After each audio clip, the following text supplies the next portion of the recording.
All right, let's get started. Good evening, everyone. Thank you for joining the Hyde Park-Kenwood Community Conference Transit Task Force for a community dialogue on the Fair Transit South Cook Pilot Program. My name is Ali Amora. I'm the president of the Hyde Park-Kenwood Community Conference, or HPKCC for short, the organization that is hosting tonight's event. Please do note that we are recording this event and we are live streaming it on Facebook. So tonight is HPKCC's first community dialogue of 2021. We're very excited for all of us to learn about the Fair Transit South Cook pilot program, to hear from our officials and local vendors about the program, and to get some of our questions answered. I want to thank you all for taking the time to be with us tonight at 7 o'clock, including those of you who are joining us for the first time. Welcome, and welcome back to those of you who have attended our prior community dialogues. Before we begin, I'd like to take a minute to tell you a bit about our organization, HPKCC. We are an independent community organization founded in 1949, whose mission is to connect people in a diverse, green, and safe community. We convene groups and individuals to network and build community around multi-generational activities, community resources, and major issues that affect our future. The ongoing goal of HPKCC is to meet those needs of an ever-changing community. Over the past 9 months or so, we have held 8 community virtual events that attracted hundreds of attendees on Zoom and received even more views on Facebook Live. And you can review those recordings, all of them, on HPKCC's YouTube channel, as well as our website, www.hydepark.org.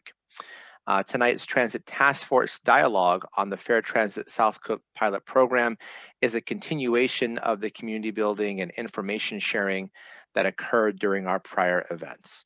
So we encourage everyone, please go to our website, www.hydepark.org, to both become a member of our organization and to receive updates. So now I want to quickly run through our schedule for the evening.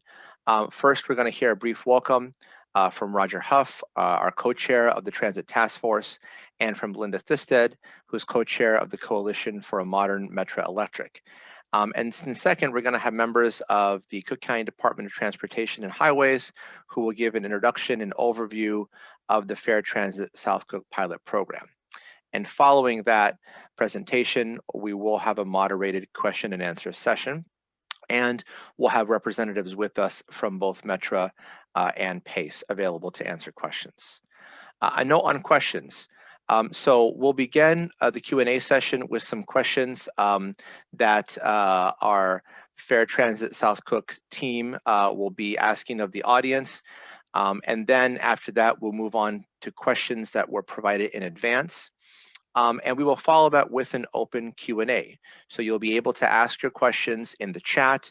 You'll also be able to raise your hand if you would like to ask your questions yourself. So do please put them in the chat or raise your hand in the Zoom app. We'll then call on you, and those folks who wish to ask a question will be given 1 to 2 minutes to do so. We can't guarantee that we'll get to everyone's question, but we'll really do our best, time permitting. Just a few kind of ground rules as a reminder. Please remember to all of our participants that this is a public forum. Out of respect for all the participants, please use appropriate language and keep the questions and comments brief and to the topic at all times. And the Hyde Park-Kenwood Community Conference reserves the right to mute or remove participants for inappropriate comments or comments that don't relate to the topic at hand. And as a reminder, we are both recording and live streaming this event. So now I would like to introduce HPKCC board member and Transit Task Force co-chair, Roger Huff, to say a few words.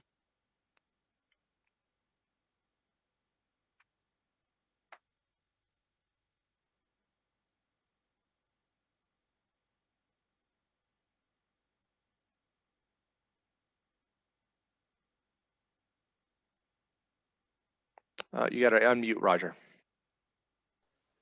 There we go. Good evening, folks. On behalf of my co-chair, Gary Osaward, and I would like to welcome you to the second community dialogue that the task force has undertaken. And a little bit of background, the Transit Task Force has been around since the 1990s, focusing on advocacy and education issues, primarily with respect to Metra, because we're right on the Metra electric line here in Hyde Park, and CTA.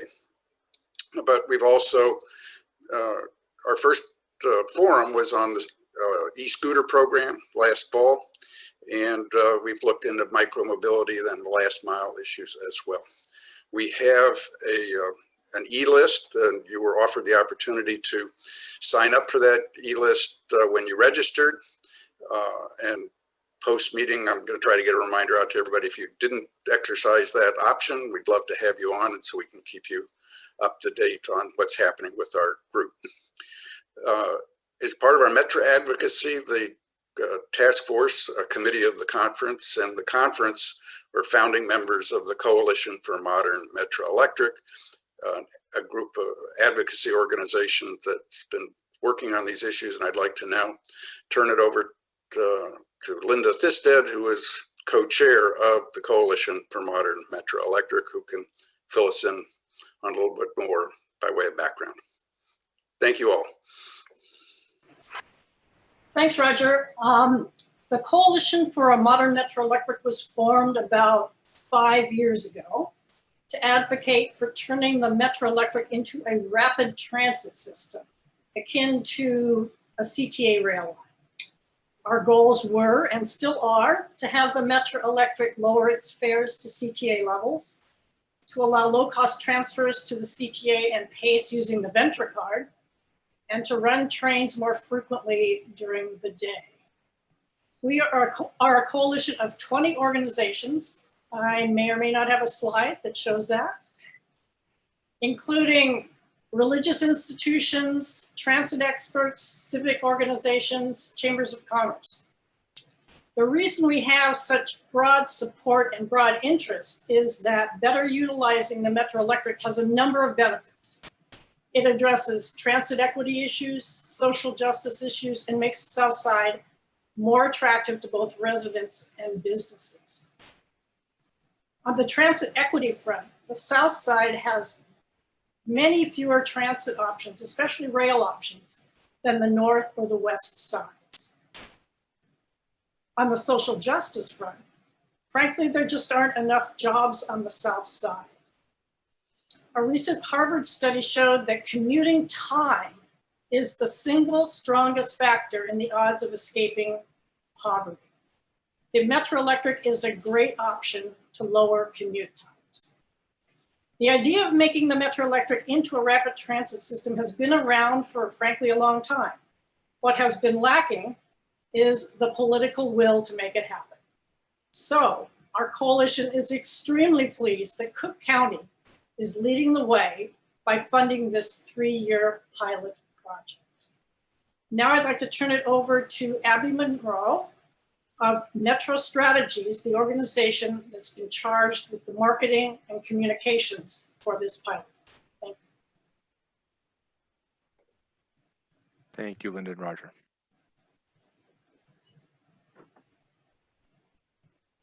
Hi, everyone. Good evening. That was a wonderful introduction, Linda. Thank you.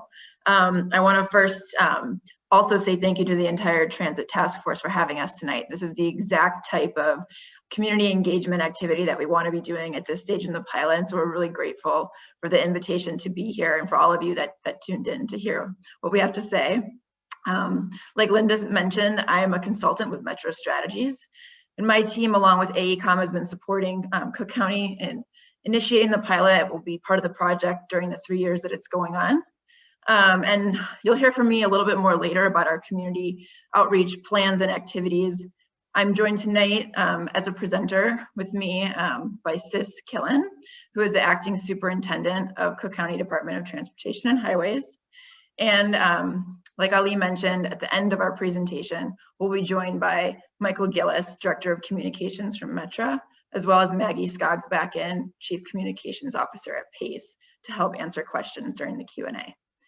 So I would like to just share my screen for a second. Let me get that going.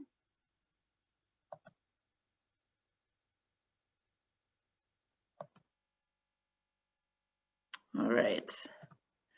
So just to give you a brief overview of what we're going to be talking about, Sis is going to kick us off with some pilot history and data and just talking a little bit about the goals of the pilot. I'll share a little bit more about our outreach program and how you all can get involved in a community partner role. And then we do have some discussion questions for you to just get the conversation started. And then of course, we're here to answer any questions that may be out there. So without further ado, Sis, take it away. Great. Thank you, Abby. And thank you to the Hyde Park-Kenwood Community Group for having us here to speak about fair transit. Again, and Linda, thank you for the excitement that the Coalition for Modern Metro Electric has for this. This has been a long time in the making, and we're really grateful for President Park-Wiggle's leadership in working with our partners to get us to this point. So just a little background on this before we get too deep in the detail is that under the President's leadership, we have actually created a pilot program, Fair Transit South Cook. We are seeking to improve transit service in addition to lowering costs for the residents of the south side of Chicago, South Suburban Cook, and actually going into North Will County as well. The main goal here is that we want to provide greater opportunities to make transit their primary choice of travel. We're thinking about business commuting opportunities. We're also thinking about recreational opportunities like school, shopping, and just regional destinations. Next slide. So as we take a look at the pilot area, it's bound by really Metra's Southwest service on the west, the Indiana state border to the east, and the Will County line to the south. And the main goals of this pilot are to improve service options, reduce the fares along the Metra system. And you'll see here that as part of this pilot, we're actually targeting both the Metra Electric line, but also the Metra Rock Island line as well. We're doing that because of the two areas here have a common market share, and we really recognize the impact that price has on transit opportunities. And the third goal of this pilot is to create a structure that provides seamless transfers and really make this a robust, connected transit system for our region.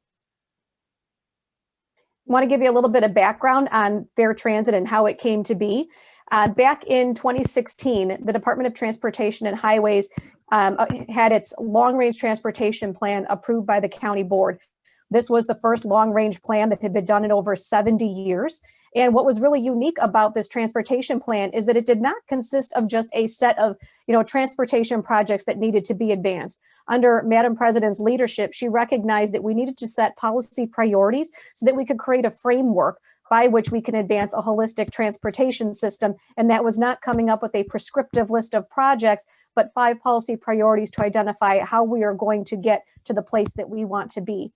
The first policy priority was to improve transit and provide multimodal transportation alternatives. And it really was from that policy priority that the South Cook Mobility Study was born. We wanted to dig down and see what opportunities existed and really where the county could leverage its advocacy and its transportation investments to make the greatest impact when it came to mobility. And we focused our attentions on South Cook. Through this effort, we had great coordination with the Coalition for Modern Metro Electric for the reasons that Linda had stated, recognizing that we had an underutilized asset that was running through South Cook County, City of Chicago, and into the northern portions of Will County. And we knew that if we wanted to embrace onto 2050 and CMAP with its inclusive growth strategies and the desire to want to increase transit ridership and to have a goal of that doubling by 2050, we knew that status quo was not going to be acceptable. We knew that we had to make large changes to our transit system and access to it in order to provide the types of mobility options that we seek to have for our residents.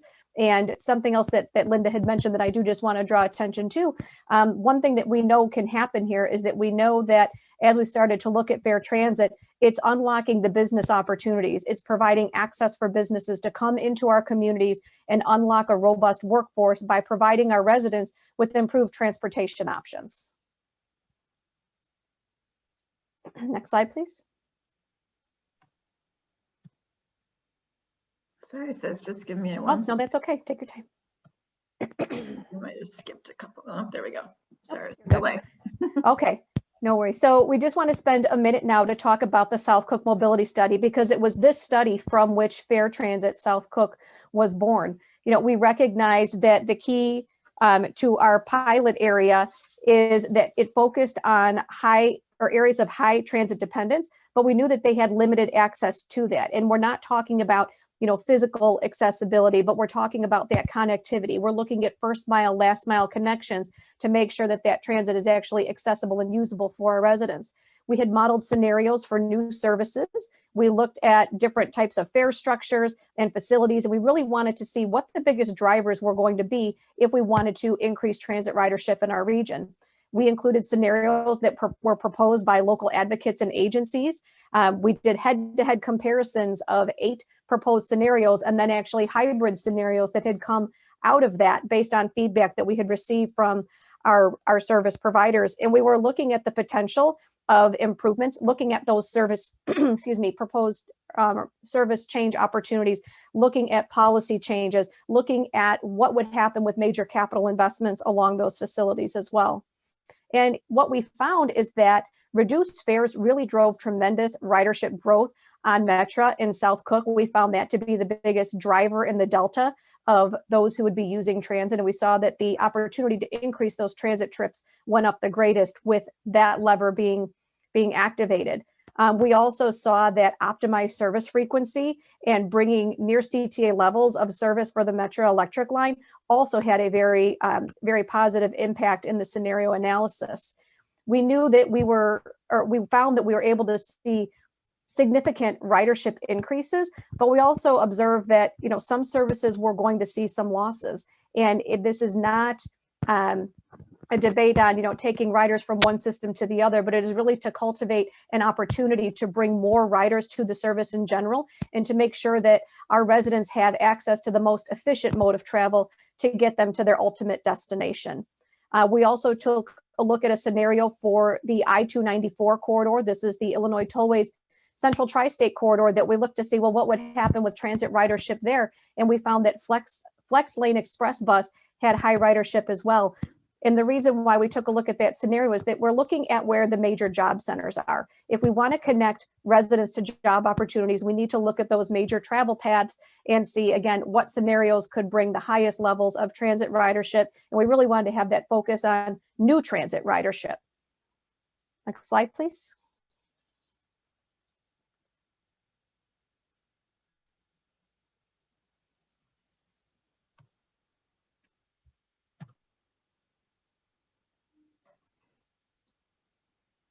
Apologies, folks. We're just having a technical difficulty to advance here. A little bit of a delay.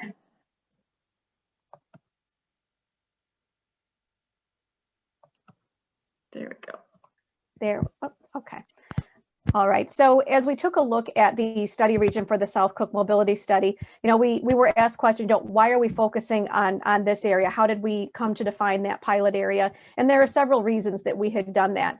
We had found that a large percentage of residents in South Cook spend 50% or more of their income on transportation. And this is found in areas in and around Hyde Park, again, Southside City, Chicago, as we move into the South suburban communities of Cook County. You can see that there's quite a bit of orange and yellow here. This means that residents are spending 21% upwards to 50%. And then the areas that you see highlighted in red, that's where residents are spending more than half of their income on transportation expenses alone. And we recognize that a lot of that was to provide access to job opportunity, and that money just had to be expended. Next slide, please. We also saw that a large percentage of residents in South Cook spent over an hour commuting to work. Again, if you take a look at where we're seeing that high occurrence of the orange and red boxes, again, that's over 20% spend over an hour commuting. And what we also recognize is that there are many residents who are unable to take good paying jobs simply because they can't afford to spend 2 hours each way commuting there. 4 hours a day commuting in traffic, we realize, is just unrealistic, and it's not unlocking the true economic potential for residents. And it's also creating hardship for employers who really are seeking robust workforce opportunities, that they just can't tap the markets of the workers that we have in Cook County simply because they don't have the means to get there. We also recognize that a large percentage of households in South Cook do not own a personal vehicle. Now, that can be by choice. There may be a single car household. There may be an option to not own a vehicle just because there is transit access nearby, but is it accessible? Do you have access to the most efficient way to travel, or are you increasing your trip simply because you need to switch between modes. And we also see, as we focus in on South Suburban Cook County, there is a large number of households that don't have a vehicle available, and it's not by choice. It's simply that they can't afford it, and there is a high level of transit dependency. And that's what we wanted to focus the South Cook mobility on, is that there are areas of high transit dependence that do not have that access to good transit opportunity. And that was what we sought to provide as a result of this pilot. Again, as we're looking at South Cook Hyde Park, we also recognize that transportation access has been really complicated for decades. This is economic disinvestment that has occurred in communities. This is also where we have economically disconnected areas where there are a large concentration of incomes that are high concentration of minority or limited English proficiency, and that can also pose challenges. And I think what is very interesting to see is, as we look at the existing transit lines and now look at where the green boxes are, you see that many of them are following that transit line. So we really recognize that there's increased opportunity to provide service to those communities as part of this pilot. We also know that several opportunity zones are located in South Cook, and we knew that improving the transit service to them could further catalyze that economic development. This is something that we do speak to businesses about, that they want to come in and operate because the existing infrastructure is already in place. But again, those first mile, last mile connections can provide hardship when it comes to attracting skilled workforce. We want to take a minute now and just look at some of the transit trends and look at the percent change from 2002. You can see that on each of the different service providers here, we're looking at, CTA, PACE, and Metra, and everything is moving up. We're seeing an increase. And then we hit the recession in 2008. We see that each of the providers starts to go on a decline. We see that CTA Rail actually has remained a little more successful in that. But many of the providers, looking specifically here at Metra, PACE Bus, and CTA Bus, they have really been on a decline since then. And I want to draw your attention to the orange line that you see on the screen. That's where we're calling out the Metra Electric and Rock Island lines specifically. You can see that they have declined at a much more rapid rate than the overall Metra system that you see in the middle of the screen, shown there in the green line. And there has been a decrease in nearly 15 million rides in 2019, and it accounts for nearly 20% of all the trips on the Metra system. That's pretty substantial, and I think that's something worth calling attention to. And 45 of the 49 stations on those two lines are located wholly within Cook County. That's something that you don't see, and we took a look at examples across the nation. That is something that is very much unique to Cook County, and we recognize the opportunity then that it affords to us. Next slide. We want to then focus in on the ridership trends experienced here in Hyde Park. And while we saw some pretty dramatic decreases on the previous slide, what we've seen here is a little more positive and optimistic. While there have been some declines, for the most part, as we're looking at the stations in Hyde Park, it's remained relatively flat since 2006. We can say that that's a good thing as compared to other lines that have experienced decline. But when we talk about wanting to grow transit ridership and provide additional opportunities, we find that we're not achieving the goal and maximizing the use of this very valuable asset. And that's something, too, that we hope as part of this pilot that we're able to provide increased opportunity. As we take a look at some of the ridership patterns, Hyde Park offers transit as a very unique option. It's spread out more through the day. It's really not limited just to commuting hours that we would see in some other communities at some other stations. We see that this is a primary mode of travel that's used potentially for recreational purposes. And it's also the presence of a rich transit system with that combination between rail and bus that allows that type of accessibility. So we just talked through, where we were, where we've been. And I think the obvious question is, well, where are we today? And I think we've been following the news reports. We've been looking at how COVID has really impacted our economy, how it's impacted our workforce, specifically how it's impacted travel patterns. We know that many workers are now taking advantage of remote work opportunities, and we have seen dramatic decline in ridership across all systems that we see taking a very rapid downturn in March. And while we have seen some increases, We see that ridership is recovering faster. Bus ridership is actually recovering faster than rail. But since June, when folks started to go back into the workplace, it's really remained relatively flat. We have not seen any major increases. And we also noticed that CTA rail is recovering slightly faster than Metra. Metra right now is down about 90%, continues to be, but we see still more activity on CTA. But one thing that was rather unique here is that while we've seen declines across all transit systems, the South Side ridership is faring better elsewhere. And this was based on reporting mid-year in 2020. And for us, we were able to glean that the South Side ridership is really because that's where more of our essential workers are, and they still maintain that dependency for transit use as a means to get back and forth to work, while many others had the opportunity to stay at home. So this is a group that we're really trying to target some of the positive impact for the South Cook Fair Transit pilot for. Next slide. Again, had covered this a little bit earlier, but here we go again, just looking at ridership patterns and what we had experienced, the percentage decrease that Metra has seen system-wide, and then the decrease again for Metra Electric, again, showing that there continues to be increased utilization of the transit system, looking at the south side of Chicago and the South Cook suburban communities. So if we step back and say, what will improved transit do for the South Cook community? I had mentioned that we see the dependency of essential workers still needing to use it. By providing relief to the existing riders, that is where they're going to receive the benefit of the reduced fare, helping them in these trying economic times when most households are struggling even more than they had done before. We also want to look at ways, as I had mentioned, to encourage those new riders to take transit instead of driving. Not just that it's a form for dependency, but it's your choice. And more importantly, it can become your preferred choice. And it also demonstrates, and this last point is extremely important, it furthers the commitment for equitable transit service and coordinated enhancements. We've seen that investments have been very disproportionate through the decades, and we recognize that fair transit is one way to come back and really elevate equity, provide access, and provide opportunity. And want to take you through the project phases where we are.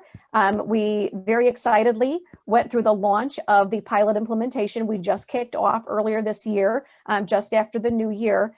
And we started a robust outreach program, and we're very grateful again to have us here at this committee meeting so we can talk about it and try to socialize more what this program is, what the benefits are, and more importantly, how you can help us get the word out to make it a success.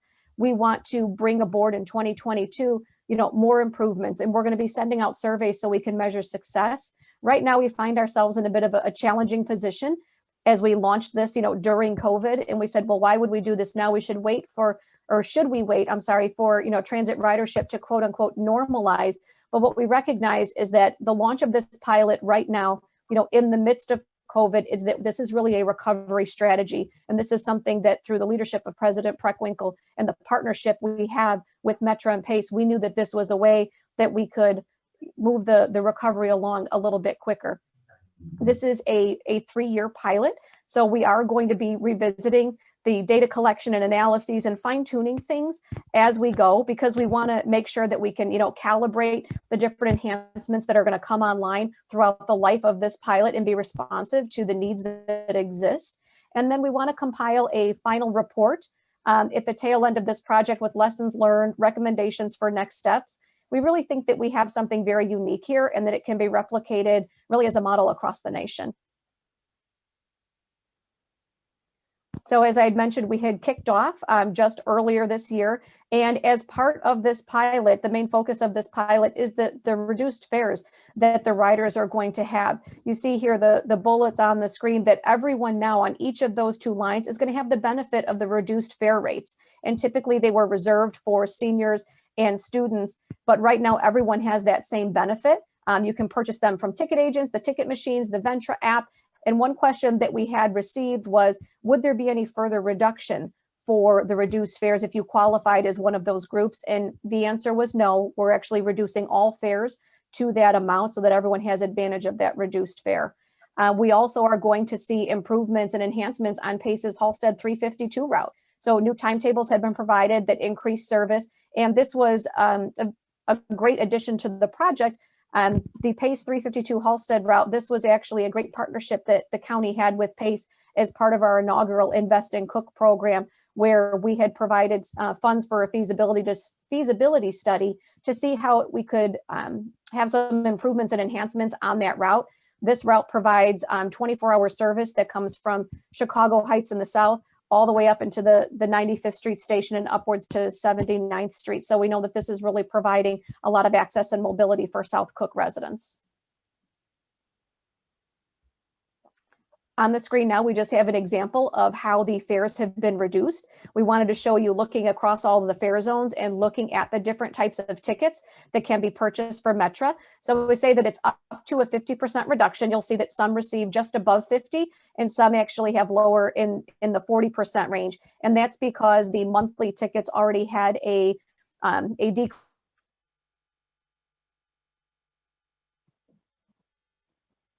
or purchasing, one way or perhaps 10 ride tickets. And if we think about households that may have lower income available, you really can't afford to go purchase that monthly ticket for the discount. So we wanted to ensure that more of the benefit was reaching those passengers as well.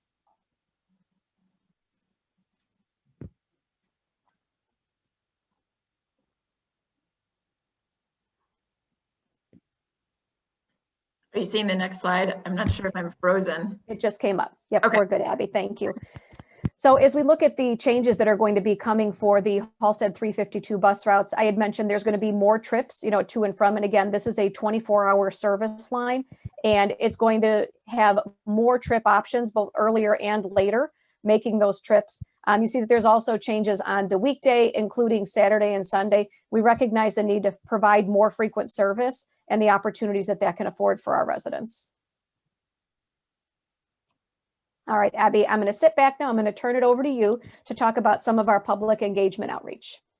Excellent. Thank you, Sis. So yes, of course, public engagement is a key component to this pilot. It's critical that we spread the word wide and get people to take advantage of the different pilot initiatives. So we're going to be using a lot of different strategies. I'll kind of go over some of them in detail, but really we're trying to target existing riders, as Sis mentioned, to make transit an easier option for them, to encourage new riders to try to take transit.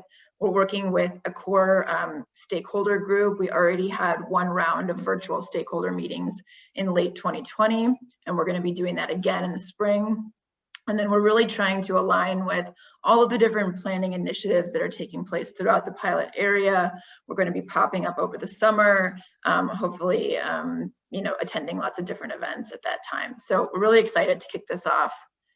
And right now in year one, we have a lot of different things planned. If you haven't seen already, you'll start to see more social media and digital advertising about the different pilot initiatives. We have onboard and in-station advertisements going up metro stations and on PACE vehicles, community posters and billboards that are going to be going up over the spring. And then again, we'll be doing another round of virtual stakeholder meetings to let people know about the survey that was just completed. We'll be sharing data from that, as well as our summer outreach activities. We're putting together a speakers bureau, basically what you're experiencing tonight, where representatives from Cook County, PACE, and Metra can attend community meetings that are already taking place. So please keep that in mind. If you know of a group that would be interested in hearing more about the pilot, we'd love to bring this presentation there. We have an email newsletter that goes out pretty regularly. So if you haven't already signed up for our email list, please do so on our website. It's on the Cook County's website, /Fair Transit. And then, like I mentioned, over the summer, we're going to be creating a pop-up booth really to get out into the community at transit stations, at groceries, libraries, wherever makes sense, given the current COVID context at that time. And so we did launch a sort of existing conditions pre-pilot survey in 2020. It just concluded right around the time of our launch. And we're in the process of analyzing all of that data. And that's really the next exciting thing that we're going to be able to share is those survey results. So that's something to look forward to from our newsletters, letting you know about when the next set of virtual meetings will be and other information that you'll be able to get online. And I want to share with this group that we do have a community partner toolkit on the website right now. And what that means is that there's all of these materials, the fact sheet, a poster template, social media, graphics that you can just download directly from our webpage and use however you would like to spread the word. You can attach the fact sheet to an email or make a social media post. We'd really encourage all of our community partners to use these materials, and we're going to keep updating them as we create new things. They're also available in Spanish as well as English. And so just to underscore how important the role of community partners are to this pilot, there's a lot of things that all of you can do to engage with the project. Obviously, I mentioned sign up for our email list, attend meetings such as tonight's and our stakeholder meetings that are upcoming, use the toolkit that I just mentioned, invite us to another community meeting. We're happy to do that, make social media posts, encourage your network to participate and attend, and of course, make suggestions throughout the entire pilot. That's what we're here to do, is listen to you all and make sure that the pilot is successful for all of the communities that the pilot touches. And last but not least, of course, take transit. We want you to be ambassadors of the idea that transit is easy and accessible. And the more that you take it and encourage your friends and family to do so, the better for us. So with that, we're going to open it up to a little bit of a discussion. I would love to invite Michael Gillis and Maggie Skoggs back in to join us as panelists, and Bennett Haller as well. I'll just give the team a minute to add them. Thank you. And thank you both, Abby and Sis, for the wonderful presentation. Just a little note on those questions. So when you guys ask those questions, and so anyone who wants to respond, please do so by raising your hand in the Zoom chat, and then what we'll do is we will call on you to go ahead and speak, and we'll just take them in the order that people raise their hands. Great, thank you. Thank you.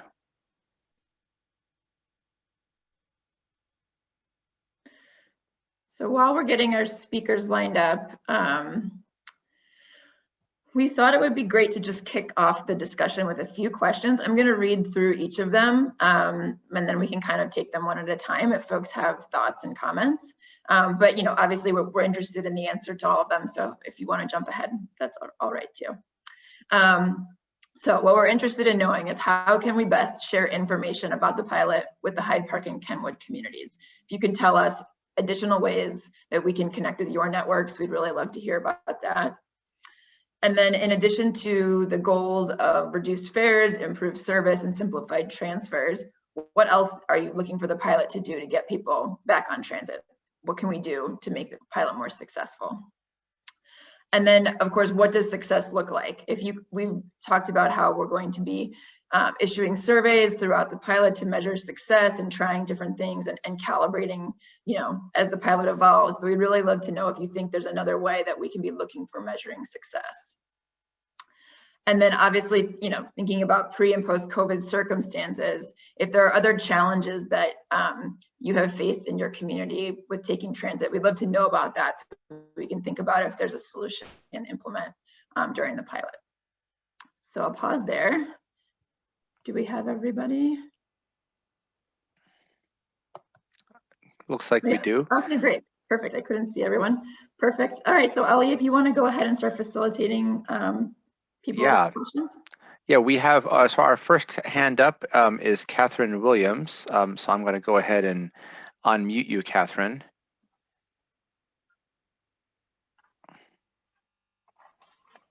Hi, my question is regarding riders being masked. As long as we're under the federal guidance that we should be still wearing masks, is there any enforcement of that on the conveyors?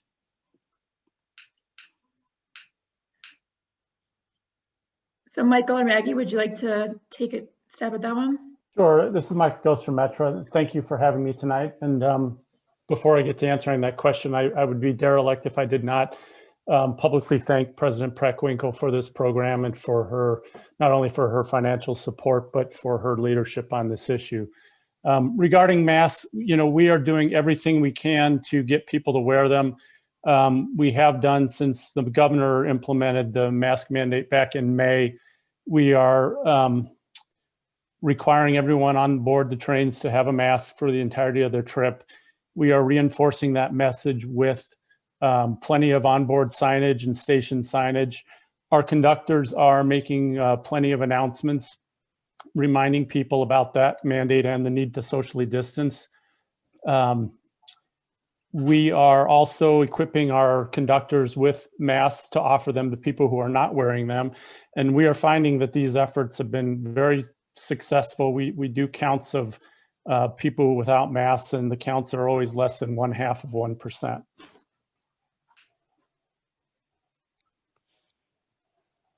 Hi, everyone. I'm Maggie Daly, Scopes back in with PACE. And, I'm just going to echo pretty much everything Michael said there.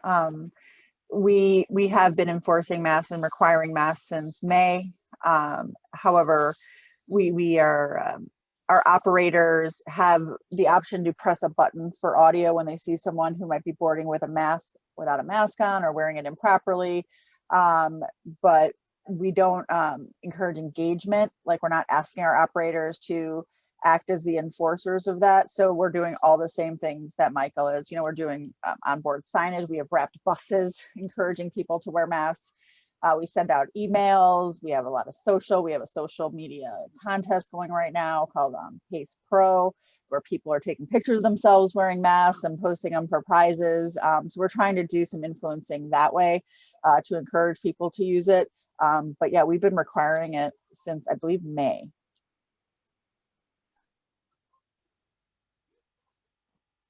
All right. Thank you, everyone. And just for some clarification, we have a few more hands raised. I want to acknowledge that we've had questions submitted in advance, and then we also have lots of questions in the Q&A. We're going to get to all of those questions. Right now, the folks here with us, our panelists, have these discussion questions. If you have some feedback for them, it will be really good for us to kind of respond to to these questions. I think our feedback will also be really, really helpful. And so we'll go through our hands. Please keep that in mind, but for those who put the questions in the chat and submitted them in advance, we will be getting to all of your questions. Okay, so at this time, we have Andrea Reed. Good evening, everyone. Good evening. Let me say, as one of the co-chairs for the Coalition for a Modern Metro Electric, we are very excited about this 3-year pilot. However, one of the concerns that I have got, questions I have gotten from the community here in Roseland, is that people that currently ride the Metra are concerned that people that ride the CTA, or the red line, will now start to ride the Metra. And they're concerned about the safety and some of the riffraff, and there's a lot of things that go on the red line or in the CTA ride that does not occur on the Metra. What can I tell them about safety?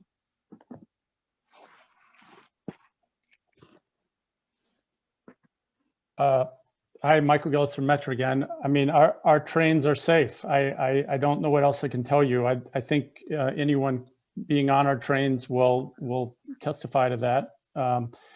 We do have a app that our police use. It's called the Metra Cops app that allows people to alert our police of anything going on board their trains. I will tell you that the use of that app has been very rare, and that our trains are safe. Okay.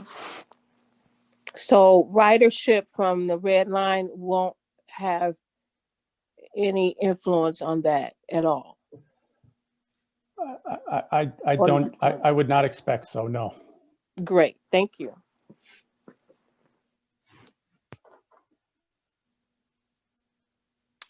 All right, thank you, Andrea.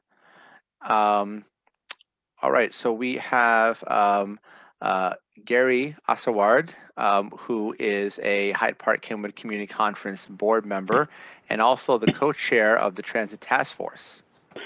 Yes, my question goes the opposite direction. And I like to think that we have mostly good people riding transit, regardless. They're the people that have to get to work, that are essential workers for us and keeping the economy going, and they've worked to counteract all the obstacles, including the cost of transit, et cetera. For additional ways, there are some problems with some of the stations. I know that you're going to be redoing some, including in Hyde Park down at 59th, and some other improvements as well on them. But boy, even there are stations, there are some problems with cleanliness, with timely repairs, such as the lights underneath the viaducts and things too. If you could find a way, perhaps even get us to help or something in these with the stations, the embankments and things, I think that would do a lot to get people to ride them, because we're sure going to need them as things come back, and the university and possibly the Obama Center and other improvements that are coming, things that are coming along the line, including new jobs centers and things that are coming along. People will need to be impressed by the stations as well as they are by the cars. So please consider that and keep that in mind. That would be incremental improvement, but there probably are some small things that can be done right away if we look closely at them again. Yeah, thank you. That's a really good point, and we are committed to keeping the stations clean and well kept. And if you're giving me an opportunity to talk about the work we do have planned, we are currently in the design phase of renovations to the 79th Street, 87th Street, 95th Street, 103rd Street, 111th Street, as you mentioned, 59th and 60th, 147th, and the Van Buren stations. All that work should be starting mostly towards the end of 2022, 2023. We're doing the design work now. So we have major investment planned for a lot of stations along the Metro Electric line. And we're building a new station at Auburn Park on the Rock Island line in that neighborhood. Thank you. Thank you, Gary. Okay, so it looks like we don't have anyone else here who's raised their hand at the moment. I'll make a last call for anyone else for our discussion questions that we have. If anybody wants to chime in now, please raise your hand, and otherwise we'll go to some of our pre-submitted questions and some of the questions that we have on the chat.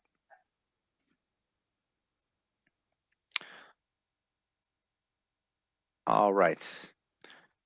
So let's see. So why don't we go to some of the questions that we had submitted to us in advance by our registrants, and one of them was, how does this fare structure impact paratransit services?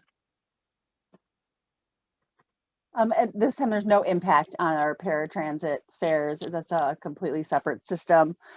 We are moving toward having Metra on our paratransit. So I'm sure there are a lot of options out there for the future, but right now it's unaffected. Our TAP fares, the City of Chicago Taxi Access Program fares, are continued to be waived. We started waiving those early last year. And for now, that's going to stay as a policy to help people and help keep the main system free so that we can continue to provide single passenger trips for as long as we can. Thank you, Maggie. And just forgive me if some of these questions have already been answered, then please, just kind of you can make reference to that earlier. It'll probably be helpful to also kind of give us the answer again. And this might be leading a little bit into what you just said, Maggie, but the next question we had pre-submitted is planning work underway with the venture contractor for system updates to handle transfers between Metra and CTA.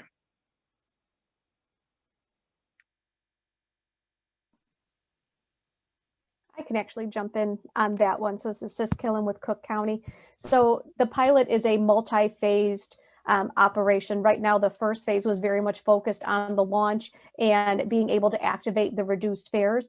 As we move through subsequent phases of this, there is going to continue to be that engagement and strategizing with how we are going to tackle the fare integration challenges that exist and make sure that we can bring aboard a technological solution that can help handle the transfers, both between, Metra, PACE, and CTA. Again, we want this to be something that is holistic and encompassing of, each of our transit service providers.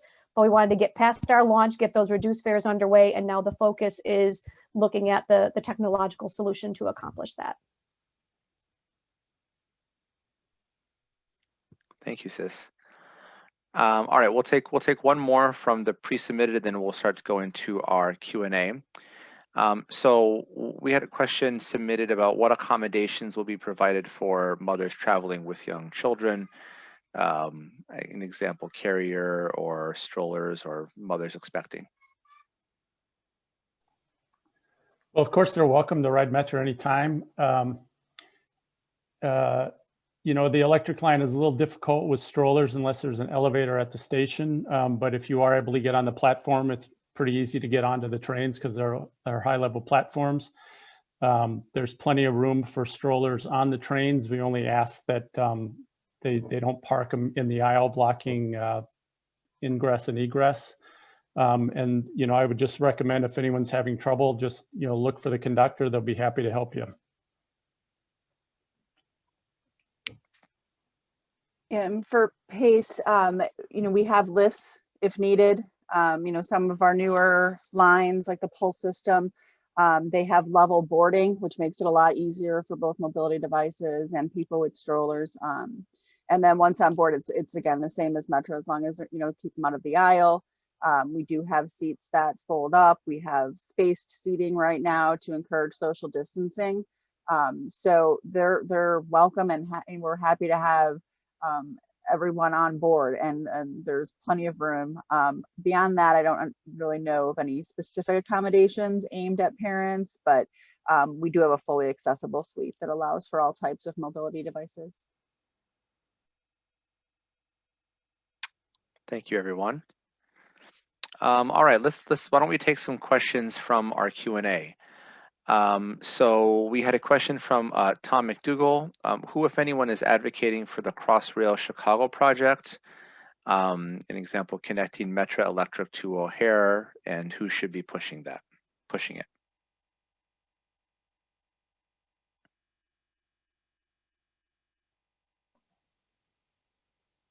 I can Sis. comment. Yep, Thank you. I can comment on that.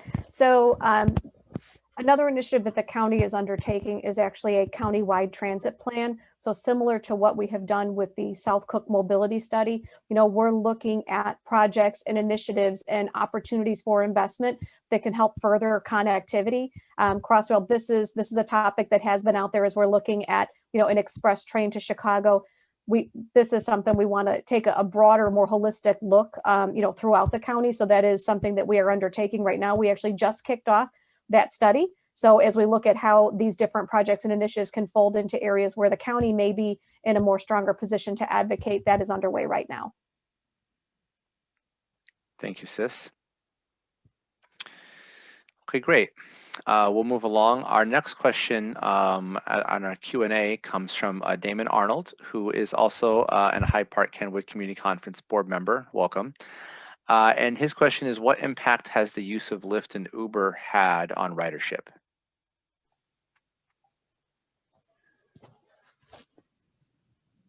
I don't know that we have a hard answer on that. I think for Metra, maybe isn't as dramatic as it might be in CTA territory, just because we travel such longer distances.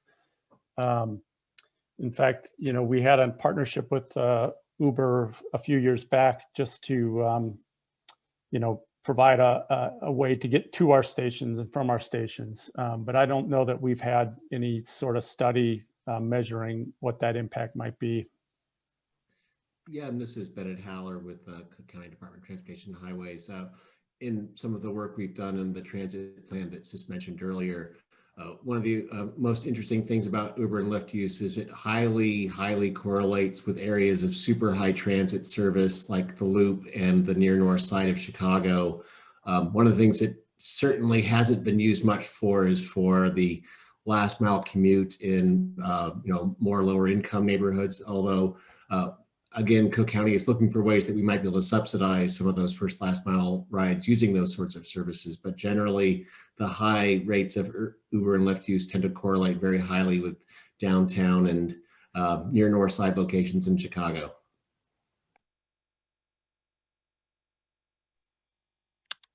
All right, thank you, everyone. We have another question here from Philyn Crawford, who is also a Hyde Park-Kenwood Community Conference board member and my predecessor, our immediate past president. Welcome, Philyn. And her question is Will County supportive of this expansion?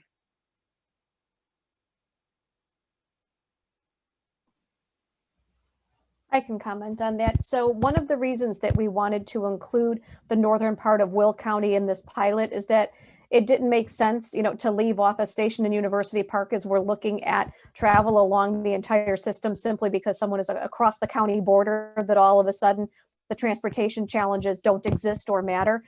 We have not sought any active participation, from Will County at this point, but we are having conversations with their leadership. There was just a change in leadership in Will County, but the challenges that we experience with, first mile, last mile transit connectivity and what businesses need, that a rider may get off, let's say in University Park, but they're 2+ miles from their end destination. We're trying to encourage that opportunity, unlock that workforce. So we do believe that we're going to continue to have very positive conversations. And we felt it very important that if we have that overarching goal to provide service to residents and that holistic planning approach that Madam President touts, that, drawing a line and saying it doesn't exist was not the way we wanted to proceed here. Thank you, Sis. Okay. We'll take a couple more from our chat, and then we'll take some of our questions that were submitted in advance. Our next question is from Damon Arnold again, and this is, will the types of passes change daily, monthly, yearly? And it may have been answered. Some of this might have been answered in the presentation, but if you wouldn't mind going over some of that again. But how will the types of passes change?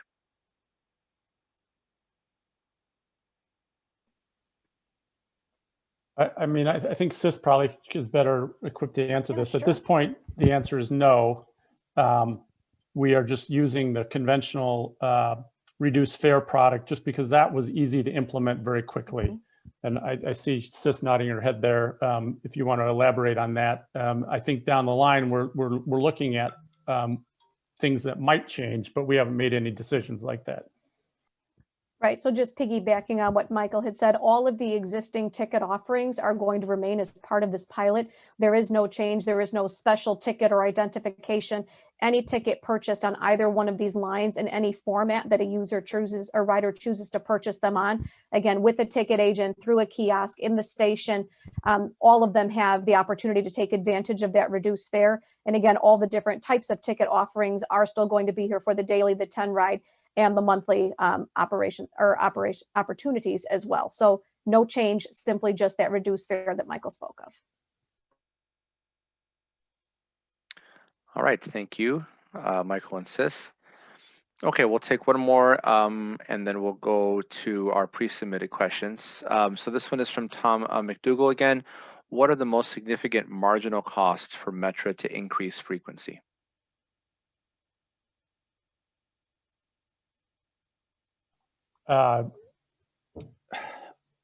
This is a question that's outside my pay grade, unfortunately. I mean, obviously there's increased costs of labor and motive power. I'm not sure if that's exactly what he's getting at. Obviously there's extra wear and tear on the equipment, extra maintenance costs. Those are the types of things that I can think of off the top of my head. Thank you. Okay, so a couple more of our pre-submitted questions. So what are or what will be the metrics that point to success of the program?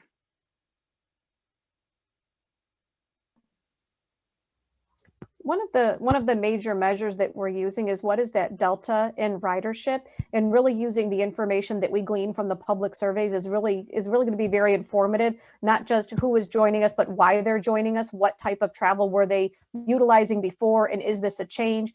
And as we conduct the surveys, what are the major drivers of what's stopping you from perhaps riding, Metra at this point? Should it provide you with a more direct connect to your final destination?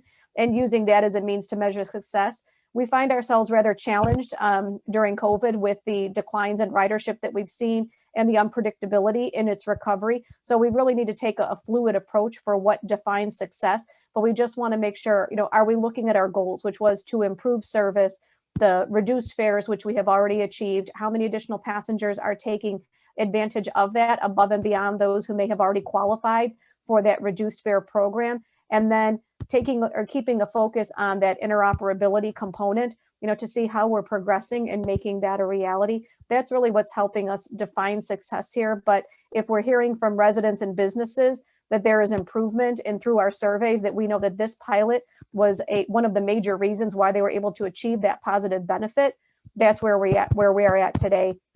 If we weren't dealing with COVID, it's just data numbers left and right, but this is really more of a qualitative assessment as we're moving through these initial phases. Thank you, Sis. And kind of our next question actually has to do with the pandemic. And the next question is, how will the change in commuting patterns due to COVID be factored into the trial run? I kind of touched on this a little bit earlier, but it's that flexibility. It's that commitment to recalibrate as needed to make sure that we're achieving the goals of the pilot, keeping track to see, how much recovery are we experiencing as we start to see folks return back to work. And we acknowledge that return to work, for many is likely going to look different. If you were a 5-day-a-week in the office person, what are the odds of you returning, 5 days a week again? And many have adapted to, new ways in life where you may be headed out to a grocery store. You may be ordering groceries, or, many going to telemed visits, and that could have been a primary use of transit as well. So we need to remain open, flexible, again, really kind of harnessing that qualitative assessment that we're going to be conducting. And we're not rigid in this. The agreements and the wonderful partnership that we have with both Metra and PACE in this is that we're going to be at the table. We're going to be convening very frequently. We're going to be looking at the data, every couple of months. And we've committed to, on an annual basis, look at, how would we maybe need to restructure, the next steps in the next phase based on what we're experiencing, short of having the crystal ball, something that is harder when we're dealing with, attorneys. Well, we need to have clarity. What we've committed to is we don't have clarity, but we share the same goal. And that is the most important part of the success for this pilot. And if I can just echo that, everything Sis said, we are Metra committed to keeping an eye on our ridership and not only growth, but patterns, and not only on the Metra Electric and Rock Island lines, but throughout our system. We're tinkering with schedules constantly. We just unveiled some changes to 4 of the lines a couple weeks ago, and the Rock Island line, minor adjustment on February 1st. We're just going to continue to do that as we see things change and patterns emerge. And just one sort of basic quantifiable measure might just be, does the recovery of Metra Electric and Rock Island ridership, is it going at a greater pace than, say, the recovery on other Metra lines? So, I mean, we are going to be looking at quantitative data, of course, as part of the pilot as well. Excellent. Thank you, everybody. Okay, we'll take one more from our pre-submitted, and then we'll go back to our questions asked in our Q&A. And this was just, how are potential commuters being made aware of the trial run and the time and cost benefits? So I can take this one since it has to do a little bit with our outreach strategy. We have had a very robust ad campaign going in 2020. I think maybe people have seen the New Year, New Transit artwork that, was on posters in community, at the metro stations, on PACE vehicles. You know, and of course we had our virtual stakeholder meetings, which really went a long way to spreading the word and just letting people know that we were about to launch in January. So we're hoping that we've sort of made that first touch point with a lot of folks, but like I said during the presentation, we're going to be spending this entire year furthering that outreach through a lot of different strategies. So hosting more virtual meetings, hopefully being able to take those in person through a pop-up activity in all of the pilot communities over the summer, continuing our ad campaign with larger and more vast advertising, and of course, bringing our speakers bureau to as many community meetings as we possibly can. So that's a really great opportunity. Again, if anyone knows of a community group that would like to hear more about the pilot, we're very happy to attend. Thank you, Abby. And once again, thank you all for being here. And this is why we're doing this tonight as well. Is not just to get the word out, but also for a chance for everyone to ask questions. And as a reminder, this is being recorded, and so we will put the recording of this onto our website, hopefully later tonight, so it'll be available for others to watch and to reference as well. Okay, so let's move on. We're going to go to our questions in the Q&A again. And this question is from Nancy Snyder. And how has the use of paratransit changed 2019 versus 2020? And how has the paratransit usage impacted CTA buses and Metra Electric?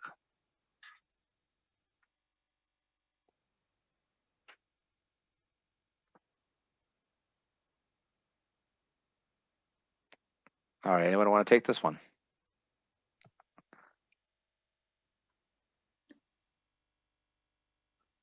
Maggie, I'm not sure if you want to speak specifically to the paratransit first part of that question. I know we probably don't have anybody that can speak to the CTA part, but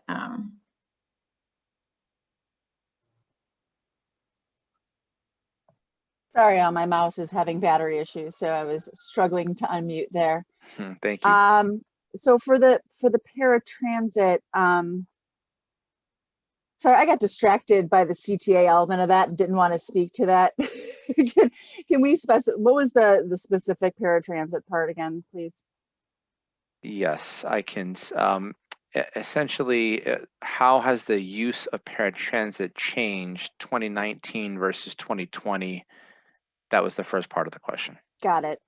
All right, so it's changed with the single passenger trips. That's probably the biggest thing that we've changed in response to keeping people safe.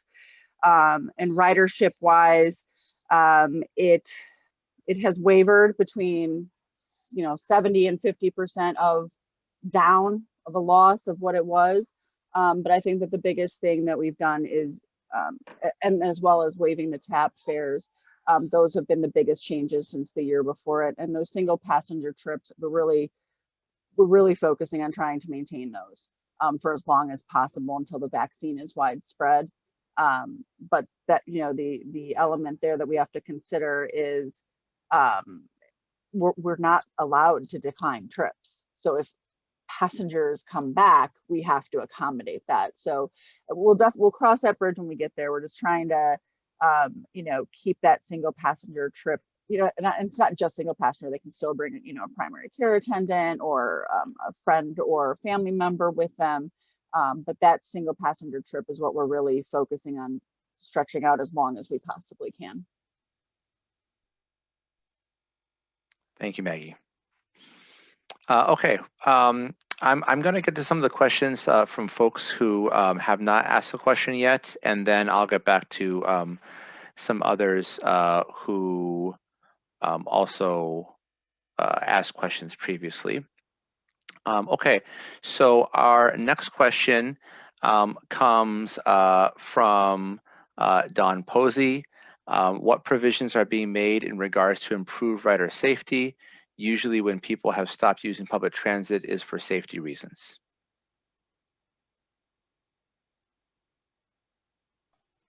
Well, I think I already covered this. Our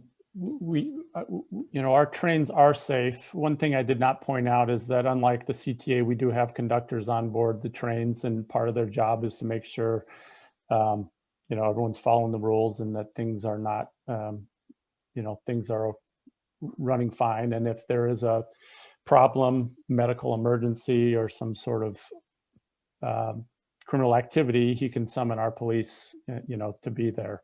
And as I mentioned, we do have that app that people can use to discreetly notify us immediately.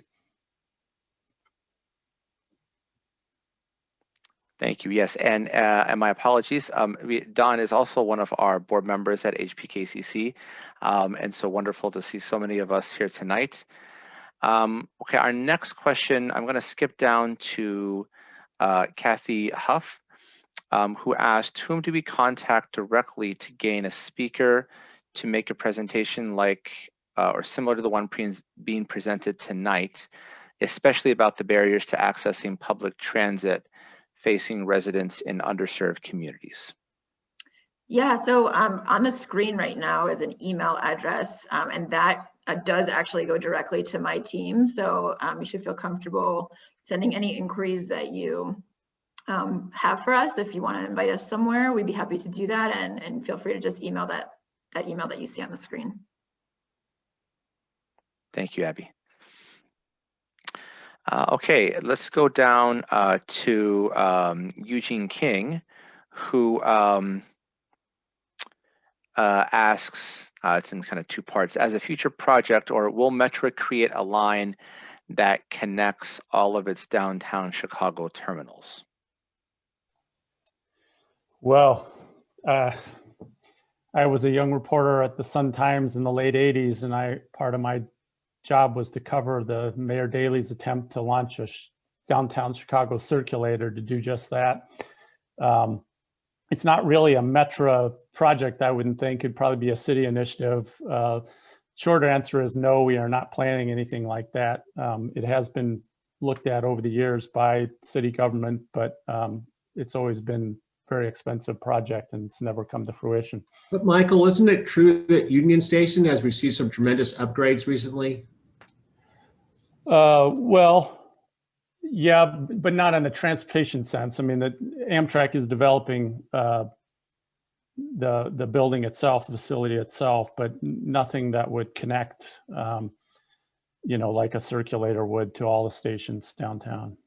But the main central hallway is now much more dramatically improved, lighter. The west wall is open. It's a beautiful asset, much worse than it was before. Yeah, you're correct. They're doing work on it right now, and it's looking good every day.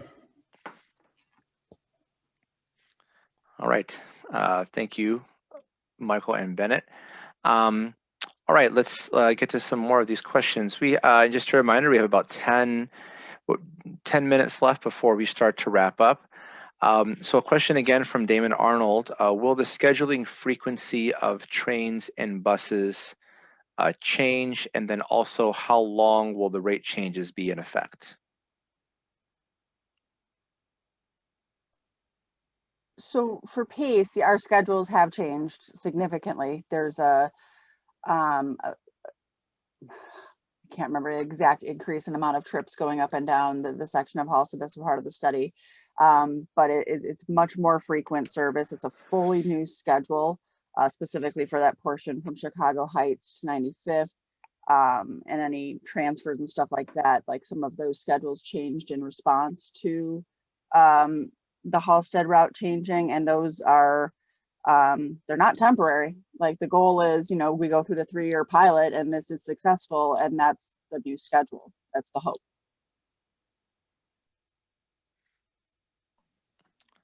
Great. Go ahead, sis, please. Yeah. Ellie, No, please. sorry, just to answer the first part of that question, you know, how long the rate reduction is going to be in effect. That is going to last for the duration of the pilot. And again, as we sit down, you know, every year and look, you know, how far we've come, what our next steps are, you know, these are conversations that the partners will continue as we near the end of that pilot, and determine what makes the most sense to continue into the future. But we do have that commitment with our partners here now for that reduced fare for 3 years of the pilot. All right, thank you, everybody. Okay, so let's go to Andrea Reed, who asks, Metra, we hope that you will include improvements to the Kensington Station in your plan. It's in much need of repairs. Thank you. I don't know, Michael, if you can speak to that. I mean, I can't speak directly to that. I can certainly take the suggestion back to my team. All right, thank you. Okay, we have one final question here, and then we have a few more questions on our questions that were submitted. So Damon Arnold is asking, will veterans with disabilities be covered with Metro transportation as they are on CTA buses and city trains?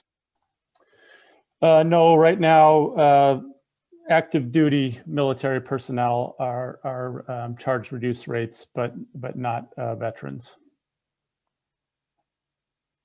Thank you, Michael. Okay, so we've no more questions in the chat. Let's go to, we have a few more questions left on our questions that were submitted. And one of those questions was, will the CTA seniors free card be accepted as full fare under the new Metra PACE agreement? So if you have a permit to ride free on the CTA, it's probably an RTA ride free permit, and that is accepted on Metra as well for free travel. Thank you. And is that the same for PACE as well? Yeah, it's the same system as the CTA. It's the RTA region-wide program. So if they're riding free on CTA, they're riding free on PACE. Gotcha. Thank you. Okay, and then we have a couple questions left. One of them is, if we have old paper 10 ride tickets with rides still left on them at the higher rate, how will that be handled? We're not getting, you can still use those, but we're not refunding them. So, they're still valid for travel. You can use them on other lines, maybe save them for other lines, and use the reduced ones on the Metro Electric in Rock Island. Thank you. Okay, and it looks like we have a couple of folks here who raised their hand. So we're going to go to Gary Osaward, who has a question.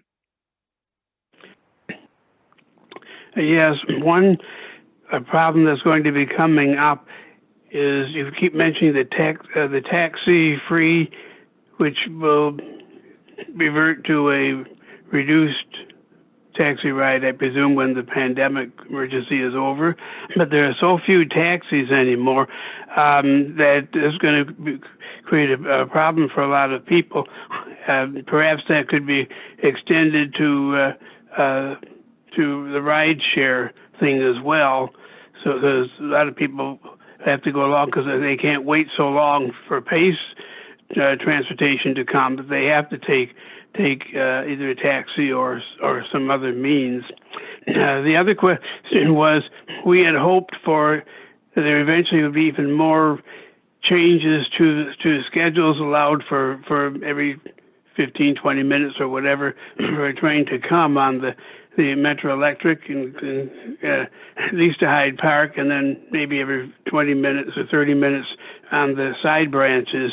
But the positive train thing, positive stop program for the trains has sort of thrown a monkey wrench into that, besides the issue of costs. What possibilities for filling in certain gaps that the longest gaps that may occur on weekends or during the middle of the day or later at night? Do you see as possible, or will that be addressed as further study occurs, evaluation? Well, yeah, as Sis said earlier, we are paying attention to ridership patterns and ridership growth, and we will be flexible with changing the schedules, as ridership dictates. All right. Thank you, Gary. Thank you, Michael. Okay, so we have one more question. We'll take this question, and I think before we get to Kathy's, we have one question that was submitted in advance. I think it's already been answered. Please tell me if it has, but will Venture cards work on Metra? No, it hasn't been asked. And the answer is no. I actually brought a visual aid here. So I have two Venture cards here. One is the one I use to go to work every day, and it has my CTA pass on it because I ride the blue line. The other one has no money on it, and you can tell they're both Venture cards, but you can't tell which is which, and that's the problem with using a Venture card on Metra is there's no way for our conductors to tell that this pass has money on it or this pass doesn't. So instead of using the Venture card, we use the Venture mobile app, which allows you, if you have a card, to register it in the app, and then you can buy and display your Metra tickets with the phone. So while we accept Ventra using the Ventra app, we can't at this point accept the card without some major expensive infrastructure improvements. Thank you, Michael. Okay, so we have a couple last questions, and I think we'll end with these two. So Kathy Huff asks, what are the ways that Metra Electric is trying to coordinate its schedules, connections, and fares with CTA buses to improve service for all riders, to make rides shorter and more convenient as a way to increase ridership? You know, that's not a question I know the answer to in great detail. I know there is some coordination with the CTA. To what extent, I'm sorry, I can't answer. I'd be happy to get back to you offline if you want to. Thank you, Michael. And I believe, and just as a reminder, we have all of the information, and we have contact information, I believe, all in the chat. And take a quick second to have a big shout out and thank you to board member Barbara Moreno-Paschal, who is also our vice president, our first vice president, who is working all of the magic in the background. Thank you. And so, yes, all information should be in the chat for future contact and more questions. Our last question from Damon Arnold is, will Metra ever sell coffee, tea, and snacks like Amtrak? It would be nice and possible. It would be a nice and possible revenue generator. Well, I will tell you, we used to have bar cars on our trains where we sold things like that, and they were transitioned out about 12 years ago. I don't know that they were worth the expense. It's something we can look at. I don't know if people are taking long enough trips for that to work the way it would work on Amtrak. All right. Okay. Well, we are just on time. That does wrap up our final question for the night. It's been a pleasure to have been your MC. I want to thank everyone for being here. Before we close out, I do want to acknowledge Linda Thisted from the Coalition for a Modern Metra Electric. Linda, do you want to say a few words before we close out for the night?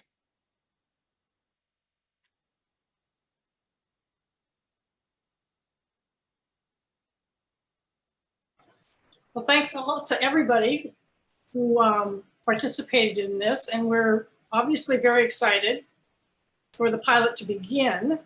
But I have to say that we at the Coalition for Modern Metra Electric will continue to advocate, and we don't believe our work is yet done, because not yet part of the pilot is low-cost transfers to CTA buses. And we all believe that that's an important part going forward to making this a really successful future for transit in Chicago. So that is still on our to-do list. Excellent, excellent. Thank you very much, Linda. So once again, on behalf of the Hyde Park-Kenwood Community Conference, I want to thank everyone for joining us tonight with our Transit Task Force Community Dialogue on the Fair Transit South Cook pilot program. I'd like to thank the Fair Transit South Cook team for being with us tonight. Abby Monroe, Bennett Holler, Jennifer Siskillen, and the rest of the team. Thank you all so much for the information, for being here. I want to thank Michael Gillis from Metra, as well as Maggie Daly Skogsbakken from PACE. Thank you so much. I want to send a big shout out and thank you to Roger Huff and Gary Osaward, our Transit Task Force co-chairs. And I want to thank Linda Thisted, who you just heard from the Coalition for a Modern Metra Electric, and of course, Barbara Brano-Paschal, HPKCC board member and first VP, who, as I stated earlier, makes all of the magic here happen on Zoom. Thank you, Barbara. So the conversation doesn't end today, and HPKCC continuously wants your voices to be heard. We're also looking forward to future conversations and dialogues with the Fair Transit South Cook team after the program has been up and running. So hopefully, perhaps towards the start of next year in 2022, we'll invite you guys back, and perhaps we can have another forum on the progress of the program. And so once again, if you'd like to learn more about the Hyde Park-Kenwood Community Conference and to get involved, please visit our website at www.hydepark.org. You can become a member of our organization. Please like us on Facebook, follow us on Twitter. Also, a note that the recording is available now on our Facebook page.